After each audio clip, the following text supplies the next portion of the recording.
doing this press meet today so that I always believe ప్రతిసారి నా నమ్మకం ఏంటంటే మన ఆడియన్స్ సినిమాకి వచ్చే ముందు ఆ సినిమాలో ఏం చూడబోతున్నాం, ఎలాంటి కథ చూడబోతున్నాం, ఎలాంటి ఎక్స్పీరియన్స్ ఆ సినిమా మనకి ఇవ్వబోతుంది అనే ఎక్స్పెక్టేషన్ను ఎలా ఉండాలనేది చాలా పర్ఫెక్ట్గా ఉండాలండి. దాన్ని చాలా నమ్ముతాను. అందుకనే I always try to give audience A kind of experience మనకు రాబోతుంది ఈ సినిమాకి వెళ్ళే ముందు అనేది ముందే చెప్పడానికి ట్రై చేస్తాను. So that is the reason why I always start that. యూజువల్గా సినిమా షూటింగ్ అప్పుడే షూటింగ్ మొదలు పెట్టక ముందే చేస్తాం, బట్ అక్కడ కొన్ని కారణాల వల్ల I was not able to conduct that. ఇంకా బిగినింగ్ స్టేజెస్లోనే ఉన్నామండి. So I'm doing that today. Coming to the plot point, 1897లో ఆంధ్ర ప్రాంతంలో అల్లూరు సీతారామరాజు పుట్టారండి. అది మనకు తెలిసిన విషయమే. అది ఆయన ఇంగ్లీష్ చదువులే కాకుండా వేదాల్లోనూ పురాణాల్లోనూ ఇతిహాసాలన్నీ చాలా బాగా చదువుకున్నారు. యోగా ఎక్స్పర్ట్ ఆయన. బట్ యుక్త వయసులో ఉండగా ఆయన ఇల్లు వదిలి ఊరు వదిలి వెళ్ళిపోయారు. తీర్థయాత్రలు అంటారు, తపస్సు కోసం అంటారు, దేశయాటన కోసం అంటారు. ఒక 2-3 సంవత్సరాల పాటు ఆయన లేరు. ఎక్కడికి వెళ్ళారు, ఏం చేశారో తెలీదు. తిరిగి వచ్చిన తర్వాత ఆయన హీ స్టార్టెడ్ హిజ్ స్వతంత్ర ఉద్యమం ఫర్ ట్రైబల్ వెల్ఫేర్ మొదలు పెట్టారండి. అక్కడి నుంచి మళ్ళీ మనకు తెలిసిందే ఆయన వచ్చిన విధానం, ఆయన వచ్చిన తర్వాత ఏ విధంగా పోరాడారు. ఆయన గెరిలా వార్ఫేర్, పోలీస్ స్టేషన్ కొట్టడం, గన్స్ తీసుకోవడం, ఒక జనాలను ఉత్తేజపరచడం, ఇదంతా మనకు తెలిసిందే. తర్వాత he attend మార్టర్డమ్ at N young age. British చేతుల్లో చనిపోయారు ఆయన. ఇదంతా మళ్ళీ మనకు తెలిసిన కథే అండి. 1901లో అల్లూరు సీతారామరాజు పుట్టిన ఒక 2-3 సంవత్సరాల గ్యాప్లోనే 1901లో ఉత్తర తెలంగాణ ఆదిలాబాద్ డిస్ట్రిక్ట్లో కొమరం భీం పుట్టారండి. ఇది మనకు తెలిసిందే.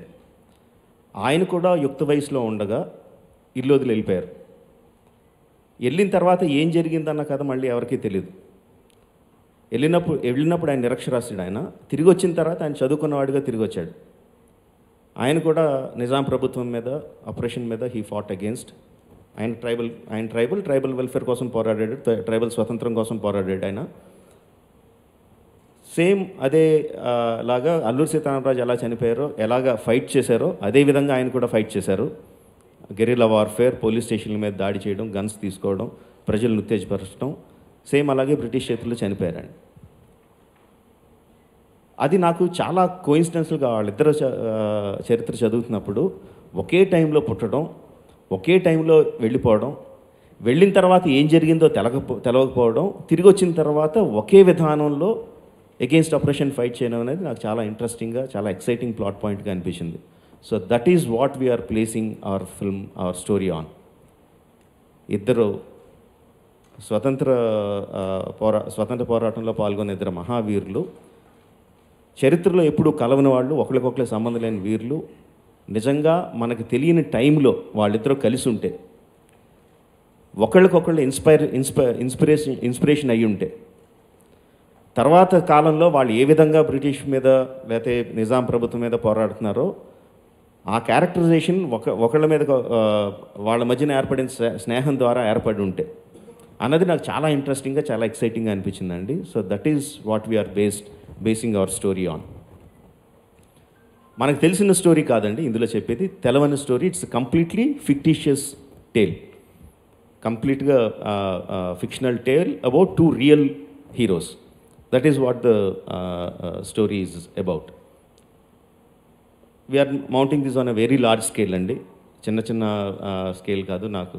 I don't like anything to be small. Everything will be laid on a big platform. So ఇది కూడా అదే సేమ్ బిగ్ ప్లాట్ఫామ్ల మీద ఉంటుందండి. And we had to do a lot of research. ఆ 1920 ప్రాంతంలో జరిగిన కథ కాబట్టి, ఉత్తర భారతదేశంలో జరిగిన కథ. సో దాని మీద చాలా రీసెర్చ్ చేయాల్సి వచ్చింది. ఆ రోజుల్లో ఏముండేది, లైఫ్ స్టైల్, జీవన విధానం ఎలా ఉండేది, కాస్ట్యూమ్స్ ఎలా ఉండేది, జనాలు ఎలా ఉండేవారు, మాట్లాడే విధానం ఎలా ఉండేది, వర్తకం ఎలా ఉండేది. We had to do a lot of research అందుకని 2 రోజులు పట్టింది సినిమా స్టార్ట్ చేయడానికి. So we got everything ready. ఆ తర్వాతే మొదలుపెట్టాం. అండ్ ఇలాంటి స్టోరీకి, ఇంత పెద్ద హీరోస్ ఉన్న స్టోరీకి we also need the supporting characters to be